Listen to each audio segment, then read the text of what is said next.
गुनाहों का देवता पार्ट 8। सुधा पर इन दिनों घूमना सवार था। सुबह हुई कि चप्पल पहनी और गायब। गेसु, कामिनी, प्रभा, लीला, शायद ही कोई लड़की बची होगी जिसके यहाँ जाकर सुधा उधम ना मचाती हो और चार सुख दुख की बातें ना कर आती हो।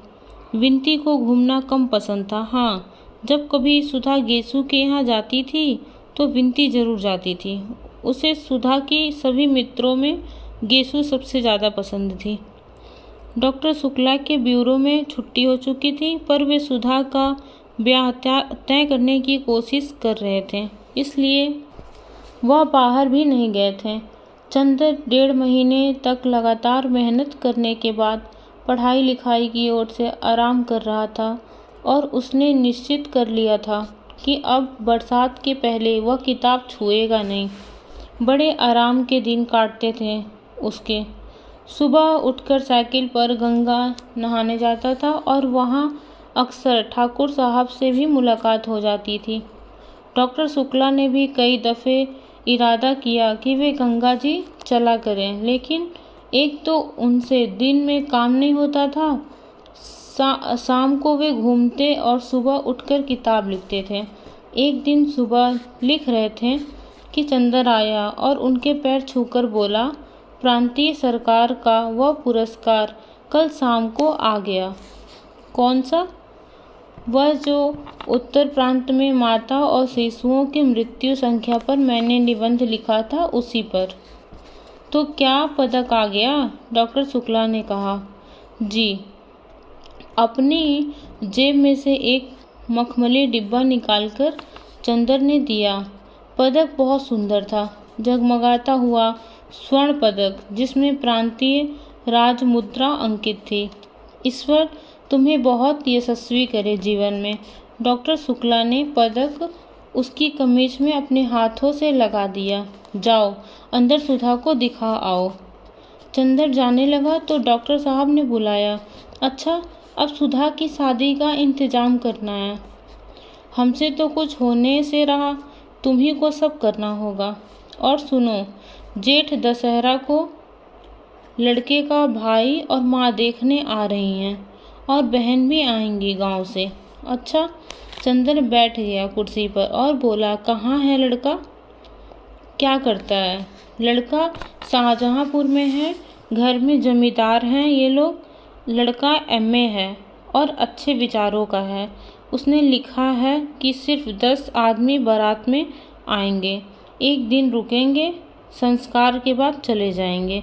सिवा लड़की के गहने कपड़े और लड़के के गहने कपड़ों के और कुछ भी नहीं स्वीकार करेंगे। अच्छा, ब्राह्मणों में तो ऐसा कुल नहीं मिलेगा। तभी तो सुधा की किस्मत है, वरना तुम बिंती के ससुर को तो देख ही चुके हो। अच्छा जाओ सुधा से मिलाओ। वह सुधा के कमरे में आ गया। सुधा थी ही नहीं। वह आंगन में आया, देखा महाजिन खाना बना रही हैं और बिंती बरामदे में बुरादे की अंगीठी पर पकौड़ियाँ बना रही है। आइए, बिंती बोली, दीदी तो गई है गेसु को बुलाने, आज गेसु की दावत है। पीठे पर बैठिएगा, लीजिए। एक पीढ़ा चंदर की ओर बिंती ने खिसका दिया। चंदर बैठ गया। बिंती ने उसके हाथ में मखमली डिब्बा देखा तो पूछा, यह क्या लाए?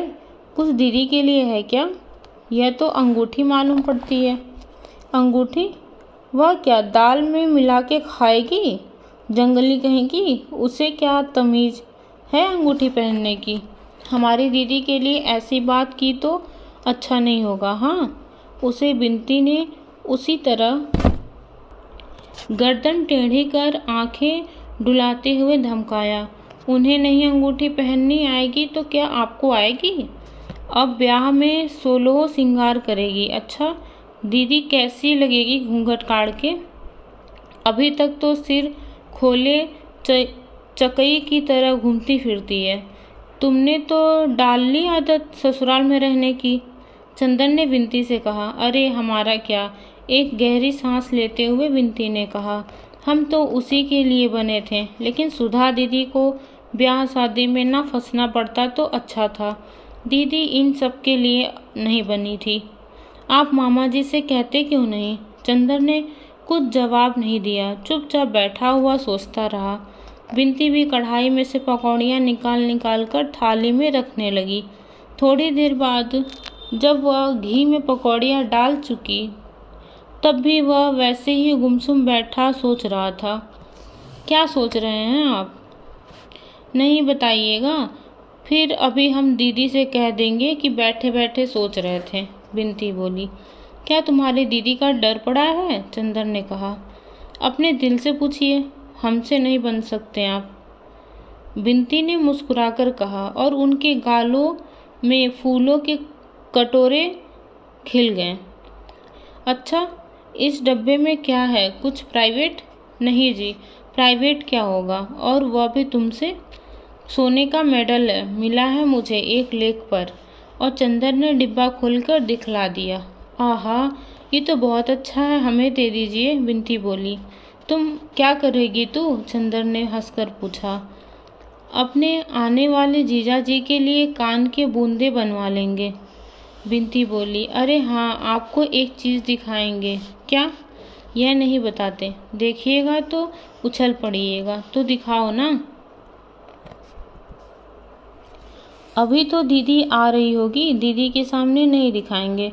सुधा से छिपाकर हम कुछ नहीं कर सकते, यह तुम जानती हो, चंदर बोला। छिपाने की बात थोड़े ही है, देखकर तब उसे बता दीजिएगा। वैसे वह खुद ही सुधा दीदी से क्या छिपाते हैं। लो, सुधा दीदी तो आ गई। चंदर ने पीछे मुड़कर देखा। सुधा के हाथ में एक लंबा सा सरकंडा था और उसे झंडे की तरह फहराती हुई चली आ रही थी। चंदर हंस पड़ा। खिल गए दीदी को देखते ही, बिनती बोली और एक गरम पकौड़ी चंदर के ऊपर फेंक दी। अरे बड़ी शैतान हो गई हो तुम इधर, पाजी कहीं की, चंदर बोला। सुधा चप्पल उतारकर अंदर आई, घूमती इठलाती हुई चली आ रही थी। कहो सेठ स्वार्थिमल, उसने चंदर को देखते ही कहा। सुबह हुई और पकौड़ी की महक लग गई तुम्हें? पीढ़ा खींचकर उसके बगल में बैठ गई और सरकंदा चंदर के हाथ पर रखते हुए बोली, लो यह गन्ना घर में बो देना और गंडेरी खाना। अच्छा। और हाथ बढ़ाकर एक डिबिया उठा ली और बोली, इसमें क्या है, खोलें या ना खोलें? अच्छा। खत तक तो हमारे बिना पूछे खोल लेती हो, इसे पूछ के खोलोगी? अरे हमने सोचा शायद इस डिबिया में पम्मी का दिल बंद हो, तुम्हारी मित्र है, शायद स्मृति चिन्ह में वही दे दिया हो। और सुधा ने डिबिया खोली तो उछल पड़ी। यह तो उसी निबंध पर मिला है जिसका चार्ट तुम बनाए थे। हाँ, तब तो ये हमारा है, डिबिया अपने वक्ष में छिपाकर सुधा बोली। तुम्हारा तो है ही, मैं अपना कब कहता हूँ, चंदर ने कहा। लगाकर देखें? और उठकर सुधा चल दी। बिनती, 2 पकौड़ी तो दो। और 2 पकौड़ियाँ लेकर खाते हुए चंदर सुधा के कमरे में गया। सुधा शीशे के सामने खड़ी है और मेडल अपनी साड़ी में लगा रही है। वह चुपचाप खड़ा होकर देखने लगा। सुधा ने मेडल लगाया और क्षण भर तनकर देखती रही, फिर उसे एक हाथ से वक्ष पर चिपका लिया और मुंह झुकाकर उसे चूम लिया। बस कर दिया ना गंदा उसे, चंदर मौका नहीं चुका। तो सुधा तो जैसे पानी पानी, गालों से लाज की रत्नारी लपटें फूटी और एड़ी तक धनक उठी। फौरन शीशे के पास से हट गई और बिगड़कर बोली, चोर कहीं के, क्या देख रहे थे? विनती इतने में तस्करी में पकौड़ी रखकर ले आई। सुधा ने झट से मेडल उतार दिया और बोली, लो रखो सहेज कर। क्यों, पहन रहे ना? ना बाबा, पराई चीज, अभी खो जाए तो डांड भरना पड़े। और मेडल चंदर की गोद में रख दिया। बिनती ने धीमे से कहा, या मुरलीधर की अधरा ना धरी, धरा ना धरोगी। चंदर और सुधा दोनों झेप गए। लो, गेसु आ गई। सुधा की जान में जान आ गई। चंदर ने बिनती का कान पकड़कर कहा, बहुत उल्टा सीधा बोलने लगी है। बिनती ने कान छुड़ाते हुए कहा, कोई झूठ थोड़े ही कहती हूँ, चंदर चुपचाप सुधा के कमरे में पकौड़ियाँ खाता रहा। बगल के कमरे में सुधा, गेसु, फूल और हसरत बैठे बातें करते रहे। विनती उन लोगों को नाश्ता देती रही। उस कमरे में नाश्ता पहुंचाकर विनती एक गिलास में पानी लेकर चंदर के पास आई और पानी रखकर बोली, अभी हलवा ला रही हूँ, जाना मत। और पल भर में तस्करी में हलवा रखकर ले आई। अब मैं चल रहा हूँ, चंदर ने कहा। बैठो, अभी हम एक चीज़ दिखाएंगे, जरा गेसु से बात कराएं। विनती बड़े भोले स्वर में बोली, आइए हसरत मियाँ। और पल भर में नन्हे मुन्ने से 6 वर्ष के हसरत मियाँ तजनेब का कुर्ता और चूड़ीदार पैजामे पर पीले रेशम की जैकेट पहने कमरे में खरगोश की तरह उछल आए। आदाब, बड़े तमीज़ से उन्होंने चंदर को सलाम किया। चंदर ने उसे गोद में उठाकर पास बिठा दिया। लो हलवा खाओ हसरत।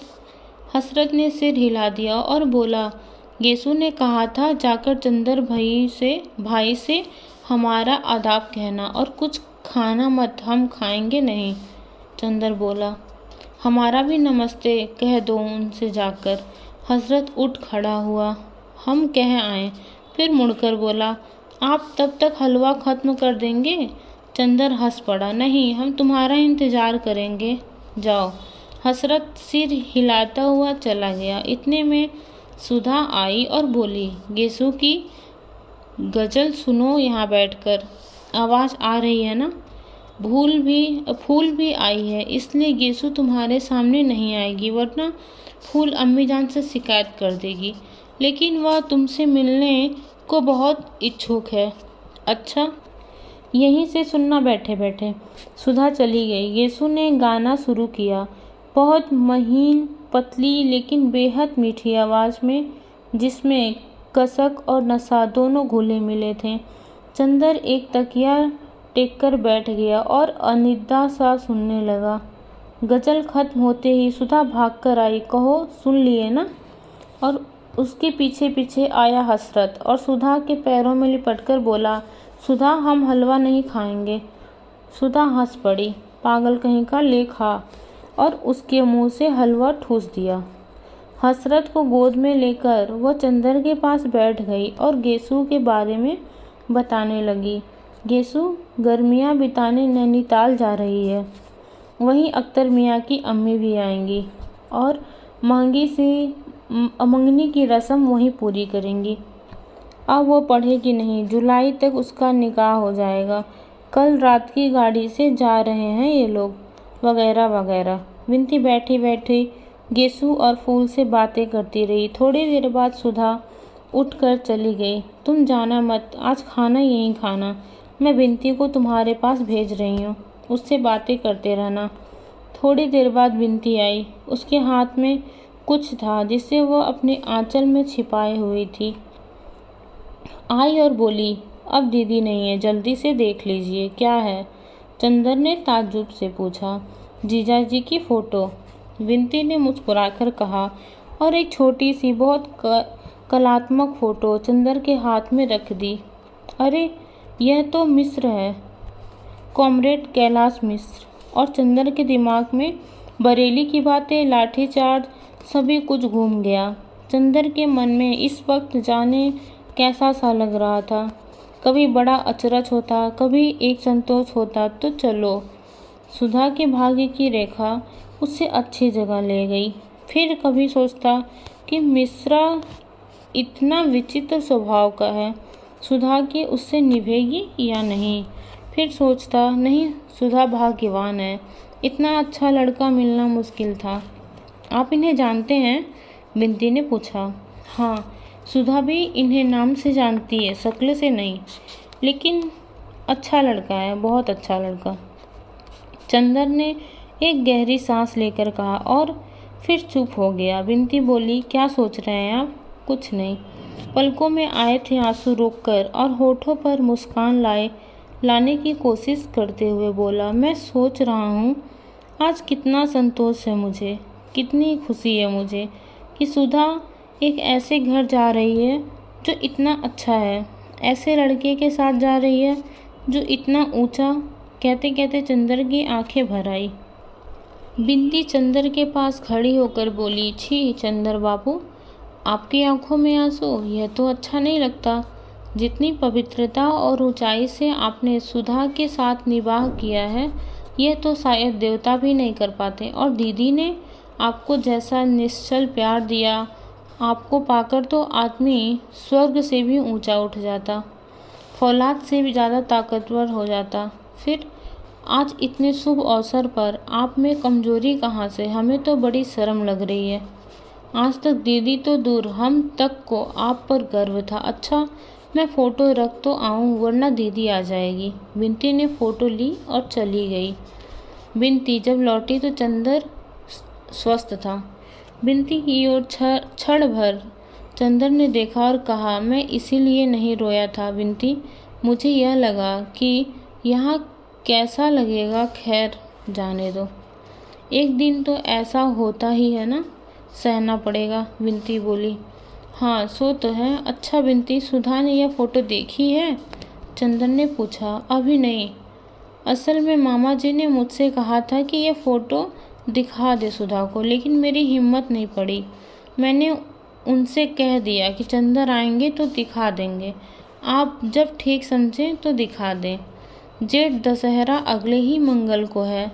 बिंती ने कहा। अच्छा, एक गहरी सांस लेकर चंदर बोला। बिंती थोड़ी देर तक चंदर की ओर एकटक देखती रही। चंदर ने उसकी निगाह चुरा ली और बोला, क्या देख रही हो बिंती? देख रही हूँ कि आपकी पलकें झपकती हैं या नहीं। बिंती बहुत गंभीरता से बोली। क्यों? इसलिए कि मैंने सुना था देवताओं की पलकें कभी नहीं गिरती। चंदर एक फीकी हंसी हंसकर रह गया। नहीं, आप मजाक ना समझें। मैंने अपनी ज़िंदगी में जितने लोग देखे, उनमें आप जैसा कोई भी नहीं मिला। कितने ऊंचे हैं आप, कितना विशाल हृदय है आपका। दीदी कितनी भाग्यशाली हैं। चंदर ने कुछ जवाब नहीं दिया। जाओ फ़ोटो ले आओ, उसने कहा। आज ही दिखा दूँ? जाओ खाना भी ले आओ। अब घर जाकर क्या करना है? पापा को खाना खिलाने के बाद चंदर और सुधा खाने बैठे। महाजिन चली गई थी, इसलिए बिंती सेक सेक कर रोटी दे रही थी। सुधा एक रेशमी सानिया पहने चौके के अंदर खा रही थी और चंदर चौके के बाहर। सुबह के कच्चे खाने में डॉक्टर शुक्ला बहुत छूट छाट का विचार रखते हैं। छूत छात का। देखो, आज बिंती ने रोटी बनाई है तो कितनी मीठी लग रही है। एक तुम बनाती हो कि मालूम ही नहीं पड़ता रोटी है कि सोख्ता। चंदर ने सुधा को चिढ़ाते हुए कहा। सुधा ने हंसकर कहा, हमें बिंती से लड़ाने की कोशिश कर रहे हो? बिंती की हमसे जिंदगी भर लड़ाई नहीं हो सकती। अरे हम सब समझते हैं इनकी बात, बिंती ने रोटी पलटते हुए कहा। और अब सुधा सिर झुकाकर खाने लगी तो बिंती ने आंखों के इशारे से पूछा, कब दिखाओगे? चंदर ने सिर हिलाया और फिर सुधा से बोला, तुम उन्हें चिट्ठी लिखोगी? किन्हें? कैलाश मिश्रा को। वही बरेली वाले? उन्होंने हमें खत लिखा था, उसमें तुम्हें प्रणाम लिखा था। चंदर बोला, नहीं, खत वत नहीं लिखते। उन्हें एक दफ़े बुलाओ तो यहाँ। हाँ बुलाएंगे, अब महीने 2 महीने बाद।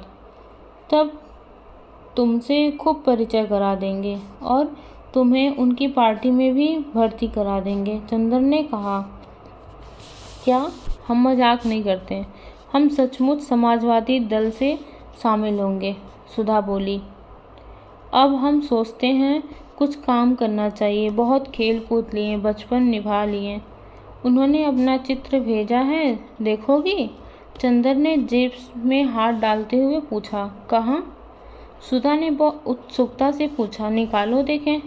पहले बताओ हमें क्या इनाम दोगी? बहुत मुश्किल से भेजा उन्होंने चित्र। चंदर ने कहा, इनाम देंगे तुम्हें। सुधा बोली और झट से झपट कर चित्र छीन लिया। अरे छू लिया चौके में से, बिंती ने दबी जबान से कहा। सुधा ने थाली छोड़ दी। अब छू गई थी वह, अब खा नहीं सकती थी। अच्छी फोटो देखी दीदी? सामने की थाली छूट गई। बिनती ने कहा।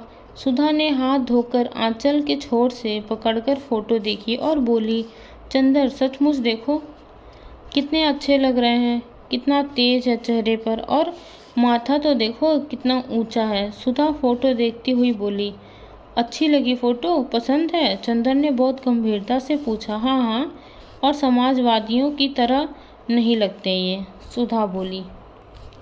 अच्छा सुधा, यहाँ आओ। और चंदर के साथ सुधा अपने कमरे में जाकर पलंग पर बैठ गई। चंदर उसके पास बैठ गया और उसका हाथ अपने हाथ में लेकर उसकी अंगूठी घुमाते हुए बोला, सुधा एक बात कहें, मानोगी क्या? सुधा ने बहुत दुलार और भोलेपन से पूछा। पहले बता तो कि मानोगी?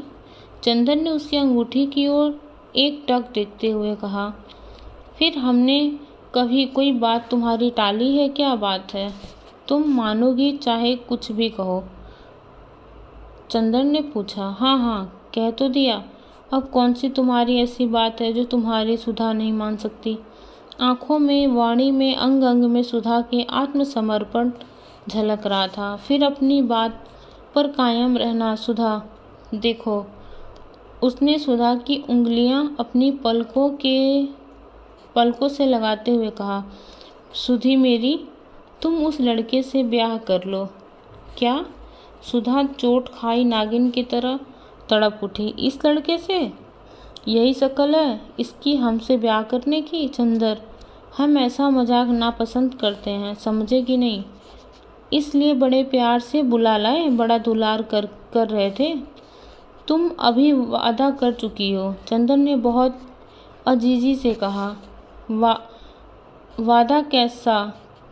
तुम कब अपने वादे निभाते हो? और फिर यह धोखा देकर वादा करना क्या? हिम्मत थी तो साफ साफ कहते हमसे, हमारे मन में आता सो कहते। हमें इस तरह से बांध कर क्यों बलिदान चढ़ा रहे हो? और सुधा मारे गुस्से से रोने लगी। चंदर स्तंभ, उसने एक दृश्य की कल्पना की ही नहीं थी। वह क्षण भर खड़ा रहा। वह क्या कहे सुधा से, कुछ समझ में नहीं आता था। वह गया और रोती हुई सुधा के कंधे पर हाथ रख दिया। हटो उधर। सुधा ने बहुत रुखाई से हाथ हटा दिया और आंचल से सिर ढकती हुई बोली, मैं ब्याह नहीं करूँगी, कभी नहीं करूँगी, किसी से नहीं करूँगी। तुम सभी लोगों ने मिलकर मुझे मार डालने की ठानी है तो मैं अभी सिर पटक कर मर जाऊंगी। और मारे तैस के सचमुच सुधा ने अपना सिर दीवार पर पटक दिया। अरे दौड़कर चंदर ने सुधा को पकड़ लिया, मगर सुधा ने गरज कर कहा, दूर हटो चंदर, छूना मत मुझे। और जैसे उसने जाने कहा कि ताकत आ गई है, उसने अपने को छुड़ा लिया। चंदर ने दबी जुबान से कहा, छी सुधा, यह तुमसे उम्मीद नहीं थी मुझे। यह भावुकता तुम्हें शोभा नहीं देती। बातें कैसी कर रही हो तुम? वह भी चंदर है ना? हम वही चंदर है ना? हाँ, वही चंदर हो। और तभी तो इस सारी दुनिया में तुम ही एक रह गए हो जो हो मुझे फोटो दिखाकर पसंद कराने को। सुधा सिसक सिसक कर रोने लगी। पापा ने भी धोखा दे दिया, हमें पापा से यह उम्मीद नहीं थी। पगली, कौन अपनी लड़की को हमेशा अपने पास रख पाया है? चंदर बोला। तुम चुप रहो चंदर, हमें तुम्हारी बोली जहर लगती है। सुधा, यह फोटो तुम्हें पसंद है? तुम्हारी जुबान हिली कैसे? शर्म नहीं आई तुम्हें? हम कितना मानते थे पापा को, कितना मानते थे तुम्हें। हमें यह नहीं मालूम था कि तुम लोग ऐसा करोगे। थोड़ी देर चुपचाप सिसकती रही सुधा और फिर धड़क कर उठी। कहाँ है वो फोटो? लाओ, अभी मैं जाऊंगी पापा के पास। मैं कहूँगी उनसे, हाँ मैं इस लड़के को पसंद करती हूँ, वह बहुत अच्छा है, बहुत सुंदर है, लेकिन मैं उससे शादी नहीं करूँगी। मैं किसी से शादी नहीं करूँगी, झूठी बात है। और उठकर पापा के कमरे की ओर जाने लगी।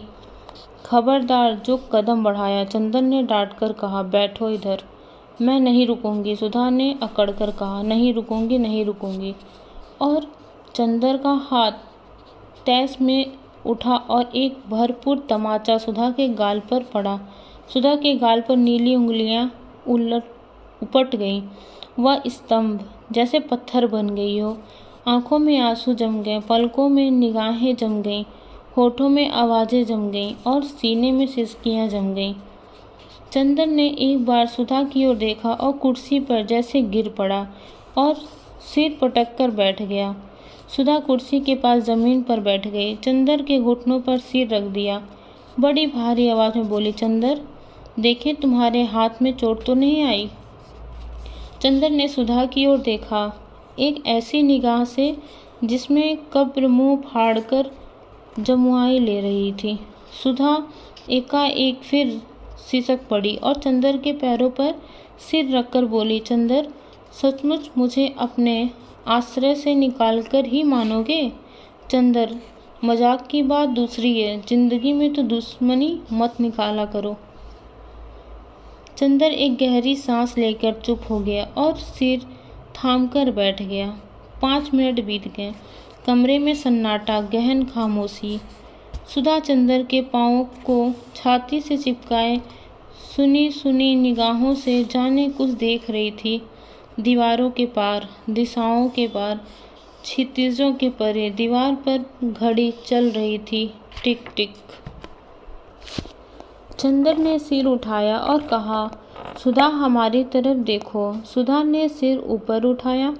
चंदर बोला, सुधा तुम हमें जाने क्या समझ रही होगी, लेकिन अगर तुम समझ पाती कि मैं क्या सोचता हूँ, क्या समझता हूँ। सुधा कुछ नहीं बोली। चंदर कहता गया, मैं तुम्हारे मन को समझता हूँ सुधा। तुम्हारे मन ने जो तुमसे नहीं कहा वो मुझसे कह दिया। लेकिन सुधा, हम दोनों एक दूसरे की जिंदगी में क्या इसलिए आए कि एक दूसरे को कमज़ोर बना दें, या हम लोगों ने स्वर्ग की ऊंचाइयों पर साथ बैठकर आत्मा का संगीत सुना सिर्फ इसलिए कि उसे अपने ब्याह की सनाई में बदल दें? गलत मत समझो चंदर, मैं गेसू नहीं कि अख्तर से ब्याह के सपने देखूं, और ना तुम ही अख्तर हो। चंदर, मैं जानती हूँ कि मैं तुम्हारे लिए राखी के सूत से भी ज़्यादा पवित्र रही हूँ, लेकिन मैं जैसी हूँ मुझे वैसे ही क्यों नहीं रहने देते? मैं किसी से शादी नहीं करूँगी, मैं पापा के पास रहूँगी। शादी को मेरा मन नहीं करता, मैं क्या करूँ? तुम गुस्सा मत हो, दुखी मत हो। तुम आज्ञा दोगे तो मैं कुछ भी कर सकती हूँ, लेकिन हत्या करने से पहले ये तो देख लो कि मेरे हृदय में क्या है। सुधा ने चंदर के पाँव को अपने हृदय से और भी दबाकर कहा, सुधा तुम एक बात सोचो, अगर तुम सबका प्यार बटोरती चलती हो तो कुछ तुम्हारी जिम्मेदारी है या नहीं?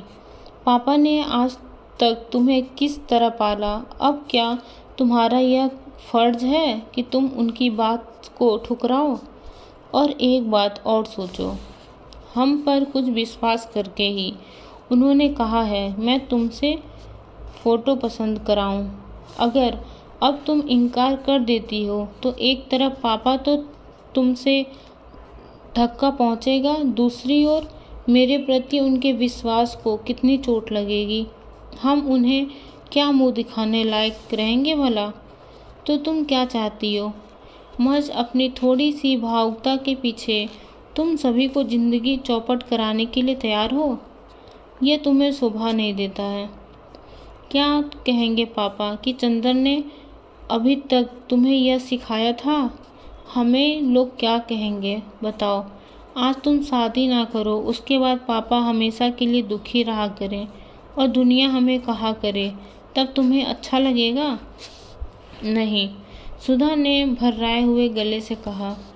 तब और फिर एक बात और है ना सुधी, सोने की पहचान आग में होती है, ना लपटों में। अगर उसमें और निखार आए तभी वह सच्चा सोना है। सचमुच मैंने तुम्हारे व्यक्तित्व को बनाया है या तुमने मेरे व्यक्तित्व को बनाया, यह तो तभी मालूम होगा जबकि हम लोग कठिनाइयों से, वेदनाओं से, संघर्षों से खेल और बाद में विजयी हों। और तभी मालूम होगा कि सचमुच मैंने तुम्हारे जीवन में प्रकाश और बल दिया था।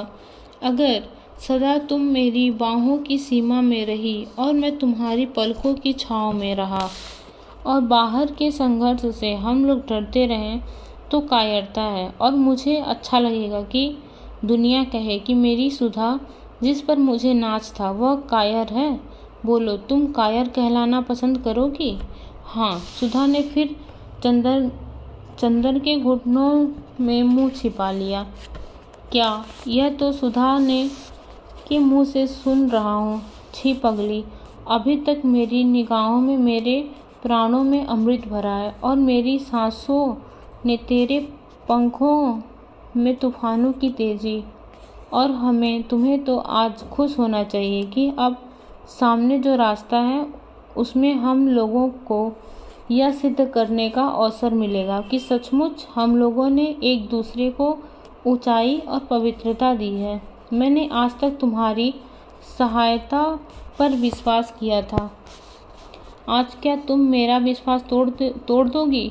सुधा, इतनी क्रूर क्यों हो रही हो आज तुम साधारण लड़की नहीं हो, तुम ध्रुव तारा से ज़्यादा प्रकाशमान हो। तुम यह क्यों चाहती हो कि दुनिया कहे सुधा भी एक साधारण सी भावुक लड़की थी, और आज मैं अपने कान से सुनूं? बोलो सुधी। चंदर ने सुधा के सिर पर हाथ रखकर कहा। सुधा ने आंखें उठाई, बड़ी कातर निगाहों से चंदर की ओर देखा और सिर झुका लिया।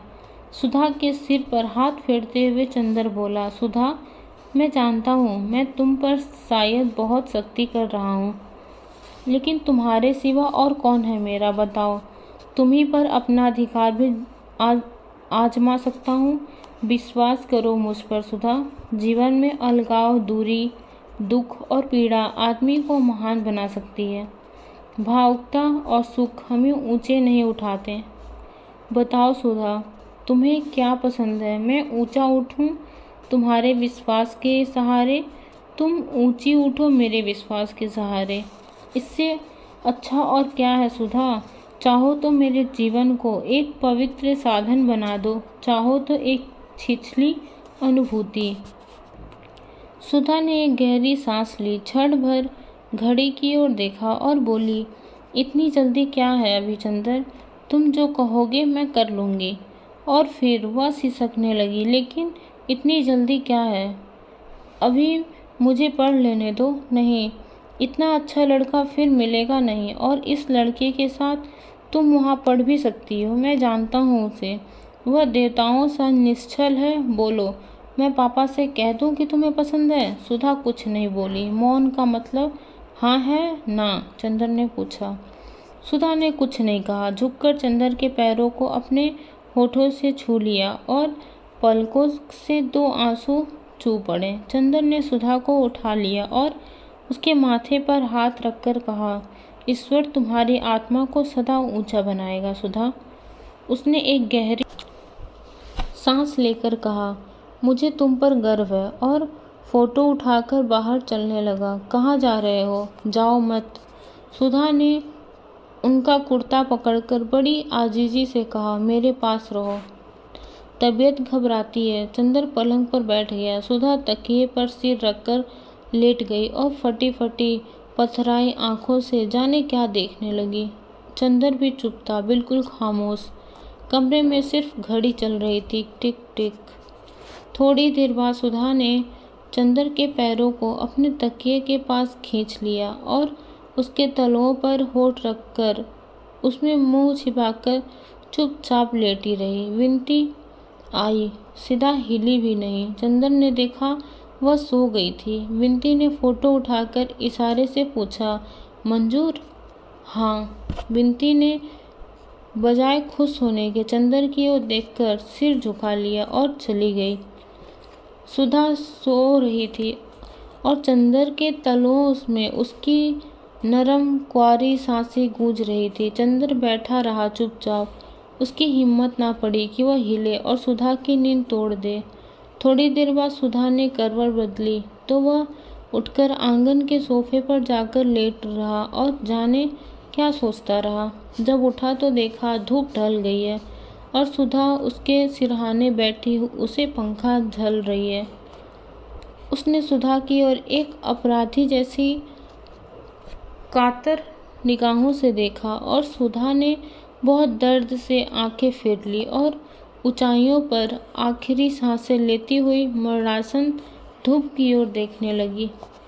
चंदर उठा और सोचने लगा तो सुधा बोली, कल आओगे कि नहीं? क्यों नहीं आऊँगा? चंदर बोला, मैंने सोचा शायद अभी से दूर होना चाहते हो। एक गहरी सांस लेकर सुधा बोली और पंखे की ओट में आंसू पोंछ लिए।